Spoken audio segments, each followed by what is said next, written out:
नमस्कार दोस्तों। राहुल गांधी एक नॉन सीरियस पॉलिटिशियन है। राहुल गांधी पॉलिटिक्स के लिए सूटेड नहीं। राहुल गांधी को तो जबरन पॉलिटिक्स में डाल दिया गया है, इनका मन वहां लगता नहीं है। अगर आप राजनीतिक खबरों में दिलचस्पी रखते हैं तो ये खबरें, ये हेडलाइंस आपने जरूर पढ़ी और सुनी होंगी। गोदी मीडिया के किसी स्क्रीन पर या फिर सोशल मीडिया प्लेटफॉर्म्स पर, यानी कि व्हाट्सएप यूनिवर्सिटीज पर। लेकिन बीते कुछ समय में राहुल गांधी की राजनीति और उसके मुकाबले नरेंद्र मोदी की जो राजनीति है, ये सोचने पर सच में मजबूर कर रही है कि असल में सीरियस पॉलिटिशियन कौन है और नॉन सीरियस पॉलिटिशियन कौन है। कौन है सीरियस पॉलिटिशियन, कौन है नॉन सीरियस पॉलिटिशियन, इस वीडियो में हम उसी बात का जिक्र करेंगे। लेकिन इस वीडियो को आगे बढ़ाने से पहले पॉलिटिशियन कौन होता है, नेता कौन होता है, वो जानना जरूरी है। नेता हमारे देश में जो संसद में चुनकर जाते हैं या फिर विधानसभाओं में चुनकर जाते हैं, उन्हें जनप्रतिनिधि कहा जाता है। यानी कि वो जनता के रिप्रेजेंटेटिव होते हैं। उनका काम होता है जनता के मुद्दों को उठाना, उनका काम होता है जनता की भावनाओं में शरीक होना, उनका काम होता है जनहित के कानूनों को बनवाना। इस वक्त देश में कई सारे मुद्दे हैं।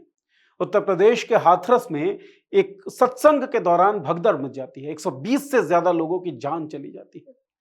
ये जो स्टैम्पेड है, ये बहुत भयंकर स्टैम्पेड है और इस पर कठोर कार्रवाई की भी जरूरत है। लेकिन नरेंद्र मोदी इस मामले पर चुप रहते हैं, राहुल गांधी वहां जाते हैं। ये तो हुई हाथरस में भगदड़ की बात। इसके बाद बात करते हैं मणिपुर की। मणिपुर की बात, बीते एक साल से लगभग मणिपुर जल रहा है। 67,000 से ज्यादा लोग विस्थापित हो चुके हैं।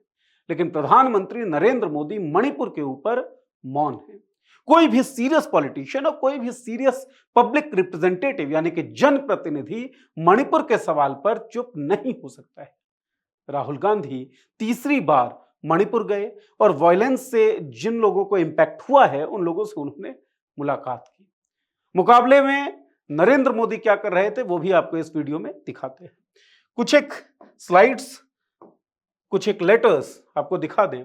हाथरस जब राहुल गांधी गए थे तो हाथरस से उन्होंने योगी आदित्यनाथ के नाम एक चिट्ठी लिखी थी। इस चिट्ठी में आप देख सकते हैं, उन्होंने लिखा कि दुख की इस घड़ी में हम सभी की जिम्मेदारी है कि पीड़ित परिवार का साथ दें।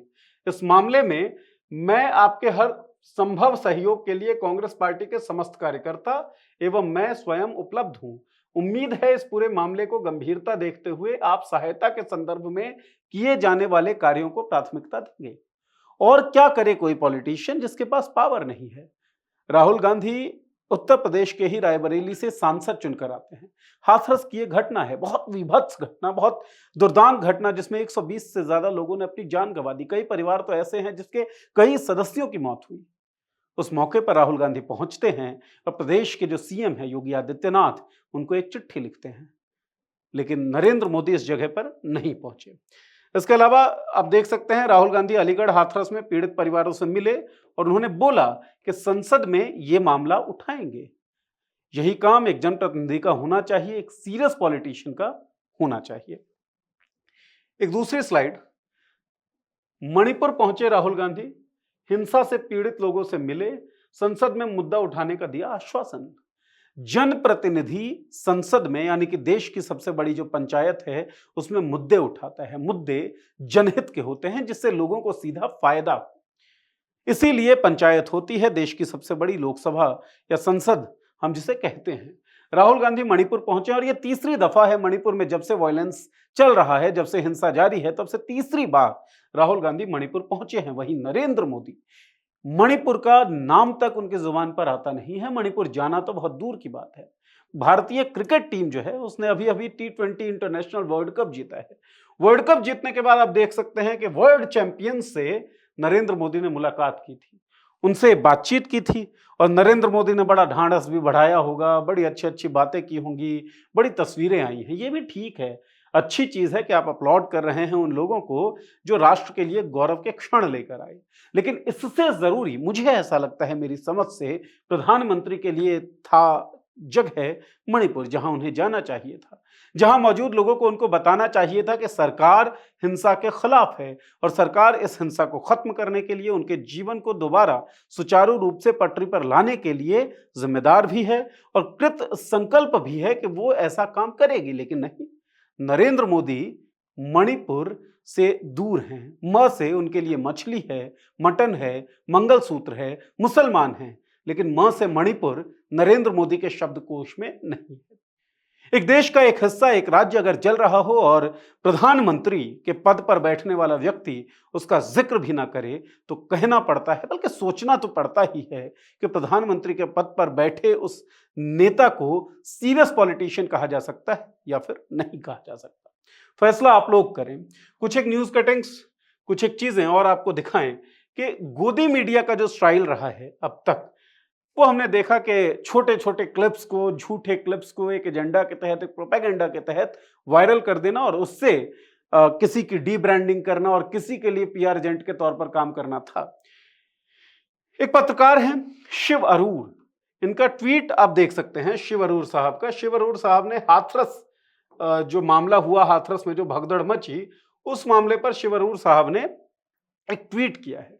इस ट्वीट में इन्होंने जानकारी दी कि 121 लोग मृत, 6 दिन हो गए हैं, कोई भोले बाबा का साइन नहीं, यूपी पुलिस प्रोटेक्ट्स हिज आश्रम, still not naming him in FIR. मतलब कि जिसका सत्संग था भोले बाबा का, उसका नाम एफआईआर में नहीं आया। वैलिड क्वेश्चंस हैं जो शिव अरूर ने उठाया, लेकिन नाम देखिए किसका लिया गया।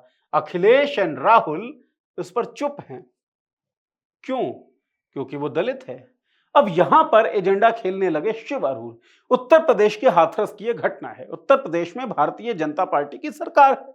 उत्तर प्रदेश के मुख्यमंत्री हैं योगी आदित्यनाथ। तो क्या सवाल योगी आदित्यनाथ से नहीं पूछा जाना चाहिए था?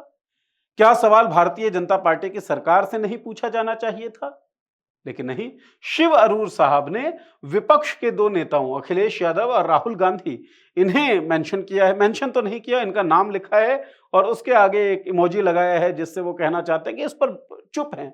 जबकि हमने आपको एक लेटर दिखाया है जिसमें राहुल गांधी उस जगह पर भी गए, हाथरस में पीड़ितों से भी मिले और उन्होंने योगी आदित्यनाथ को चिट्ठी भी लिखी कि इस मामले की गंभीरता से जांच होनी चाहिए, मुआवजा जो आप दे रहे हैं उसमें इजाफा करिए क्योंकि मुआवजा नाकाफी है और कांग्रेस और मैं इसमें आपके साथ हैं। राहुल गांधी स्टेटमेंट आया है, लेकिन जी नहीं, शिव अरूर अब भी उसी तरह के एजेंडे पर काम कर रहे हैं जिस पर लगभग पिछले 10 सालों से गोदी मीडिया का बड़ा हिस्सा, बल्कि पूरा गोदी मीडिया का एक बड़ा हिस्सा काम कर रहा था, किसी की डी ब्रांडिंग का और किसी के पीआर एजेंट की तरह। यह स्थिति कब बदलेगी, ये देखने लायक बात है। कुछ और चीजें हम आपके साथ शेयर कर दें। ये आप देखें खबरें। जब आप खबरों में जाएंगे तो आपको दिखेगा कि असम में बाढ़ है। असम में बाढ़ है और उस बाढ़ के कारण काजीरंगा जो नेशनल पार्क है उसमें 17 जानवरों की मौत हो गई। इसके अलावा आपको दिखेगा कि शासन प्रशासन पर भरोसा रखिए, दोषियों को बख्शा नहीं जाएगा, यानी कि भोले बाबा का ये स्टेटमेंट है जिनका सत्संग हो रहा था। हाथरस की घटना है। इसके अलावा आपको दिखेगा महाराष्ट्र में पेपर लीक। इसके अलावा आपको दिखेगा मणिपुर में हिंसा पीड़ितों और असम में बाढ़ पीड़ितों से मिले राहुल गांधी। इसके अलावा आपको दिखेगा जयराम रमेश का एक बयान जिसमें वो कह रहे हैं कि गैर जैविक प्रधानमंत्री के पास रूस जाने का समय है लेकिन मणिपुर जाने का नहीं। बता दें आपको कि नरेंद्र मोदी जो है विदेशी दौरे पर हैं, रशिया और ऑस्ट्रिया का उनका दौरा है। नरेंद्र मोदी 1 साल से लगभग जलते हुए मणिपुर की तरफ जा नहीं पाए, मणिपुर उनकी जुबान पर आ नहीं पाया। तो जयराम रमेश का जो ये सवाल है, तंज है या आलोचना है, ये बिल्कुल वाजिब दिखती है। वहीं राहुल गांधी, जिसे गोदी मीडिया लगातार नॉन सीरियस पॉलिटिशियन के तौर पर पेंट करने की कोशिश करता रहा और हमने जैसा कि अब भी दिखाया कि गोदी मीडिया का कुछ हिस्सा अब भी उसी एजेंडा और उसी प्रोपेगेंडा में लगा हुआ है। वो राहुल गांधी हर मुद्दे पर, चाहे वो हाथरस हो, चाहे वो मणिपुर हो, चाहे असम में आई हुई बाढ़ हो, वो पीड़ितों से मिल रहे हैं, लोगों से मिल रहे हैं, उन्हें कह रहे हैं कि इस मुद्दे को वो संसद में उठाएंगे। तो यही सीरियसनेस होती है शायद एक पॉलिटिशियन की, एक जनप्रतिनिधि की। बहरहाल मौका हमने आपको बता दिया, हकीकत क्या है वो हमने आपको बता दी, फैक्ट्स हमने आपको बता दिए। सोचना आपको है कि मणिपुर जल रहा हो लेकिन मणिपुर का नाम ना लेने वाला प्रधानमंत्री सीरियस पॉलिटिशियन है, या फिर विपक्ष में बैठा वो नेता सीरियस पॉलिटिशियन है जो हर मुद्दे पर पीड़ितों से मिल रहा है, हर मुद्दे पर घटना स्थल पर जा रहा है और हर मुद्दे को संसद में उठाने की बात कर रहा है। कौन है सीरियस पॉलिटिशियन? आपको क्या लगता है? इस वीडियो के कमेंट बॉक्स में लिखकर हमें जरूर बताएं। अगर वीडियो पसंद आया हो तो वीडियो को लाइक करें और इस चैनल को सब्सक्राइब करें ताकि इस तरह की वीडियोस आपके सामने आती रहे। बहुत बहुत शुक्रिया।